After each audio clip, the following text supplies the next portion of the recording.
Brian, so good to see you. We're getting back to basics today with what is IRMAA and how does it affect what you will pay for Medicare Part B? So, if the Social Security Administration considers you a high income beneficiary, you will pay a surcharge known as the income related monthly adjustment amount. And how high is high income? Well, it depends on single or married filing jointly. But when we look at charts when it comes to Medicare premiums, at 109, at 109,000 and filing single, above that, you're going to pay more for your Medicare. Everybody pays 202.90, but all of a sudden the adjustment starts to go.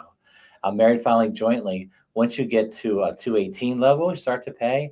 But at 274,000 of income, married filing jointly, you actually pay double.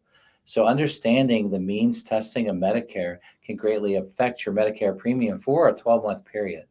Yeah, it's wild. And Yeah, also, it's a cliff, $1 too much, and you're paying a completely different premium. absolutely. So we love to do tax estimates in November each year to figure out what income people have, and then we try to come under the bar and understand things that could throw us off. It Mhm. really triggers where we try to get out of mutual funds that throw us a high dividend without us knowing about it on the last day. Interesting. And I'm sure that our observant viewers noticed here your 2026 premium based on your 2024 income. This is known as that 2-year look back. So without proper planning, you may have to pay IRMAA because of a one-time financial event 2 years ago. Walk me through some examples that could bump up your income. Well, one of the easiest things is if you sell a second home. A second home is something where you is not your residence, so you have a capital gain, and then Mm, that sale can trigger your income for 1 year being high, and then 2 years later, all of a sudden you get a surprise letter saying your Medicare is higher. mhm. There's other things that trigger where you just get too much income in 1 year. You could have converted your Roth at a high level and didn't really think about it. And so once you're 63, you really need to think about IRMAA. Not that it should change your life, but make sure you understand if you can stay under the bar, really try to. Speaking of changing your life, there are some life-changing events you've helped clients with filing a form so that they can kind of get that surcharge waived. Yes, the SSA 44. So there's certain situations where we can't really help it. That might be a death of a spouse, and there might be a lump sum on that, or it might be some other triggering event that there's 8 different exceptions that we can do with the form. Once you get that letter, you can fill that form out, and then the Social Security Medicare will actually respond and hopefully grant you the waiver of that.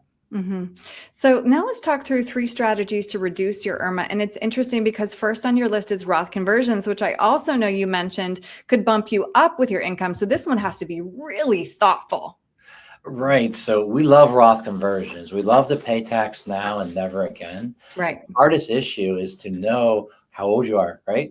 You got to make sure if you're under 63, we don't have to worry about IRMAA. But once you're 63, IRMAA is part of the calculation. hmm And so when we look at the Roth taxes, you pay tax now, and then down the road when you take withdrawals, it's tax free. So one of the best things, the more we can get into that Roth, we'll never pay tax again, and it Right. won't ever hit our IRMAA again. Right. There are some cases where we actually say, okay, we're going to pay IRMAA because we want to stay in a 24% bracket. And that really helps for a lifetime of tax free income. hmm Right. And those Roth accounts don't have those RMDs too. So good point. Next, we have one of your favorites, health savings accounts, which are uniquely triple tax advantaged. Absolutely. I love health savings accounts. Health savings accounts prior to 65, you can put money in that's deductible, and then the money will grow tax free and come out tax free for qualified withdrawals. So it's a great way. If you're 63 or 64, it'd work out very well. And or if you have a spouse that's under 65 and you might be over 65, it would work Mhm. out very well. All right. Next, we have a strategy for people who are 70 and a half and older, QCDs. Yeah, qualified charitable distributions. I love the fact this is a permanent law. So once you're 70 and a half, we can actually use our IRA to pay to charity directly. That qualified charitable distribution is something that comes off the income. So when you're 73 years old or 75 years old and you have to do a required minimum distribution, what's awesome is that you can actually make it not taxable by giving your charity out of your IRA. Very good thing to consider. Yeah, such a win-win there. I always say if you're putting money in the collection plate, there might be a more tax efficient way to do it. So, Brian, Absolutely. I'm glad you had time for this conversation. Clearly, proactive planning is key. If somebody wants to sit down with you and talk through these strategies, what's the best way to reach you? We just have people go to our website at akersfinancial.com or call us at 833-WIN-RETIRE, WINRETIRE. Perfect. Brian, thank you so much for your time today. I appreciate it. Thanks, Erin.